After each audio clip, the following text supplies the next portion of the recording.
Saturday lunchtime. Oh well, the sun is still shining at the moment, but looking like rain tomorrow, unfortunately. So we're in service. Got Andy Caddick here, and of course Joss. They have just gone through mine, nut and bolt checked it after last night. Had a real problem with the brakes, but we've sorted that. You can see by the amount of brake dust that we've got them working. So very, very pleased with the car indeed. Adrian's just swapping over her wheels.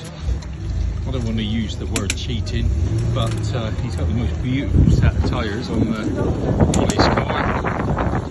Rob's is here without anything to do. Save with Dave Moore's. Other than levels and nut boat check, all good to go. From 40, we have just had a dump valve cap blow out of it. Found it in the engine bay. Fantastic. So Andy Caddick's just repairing that one.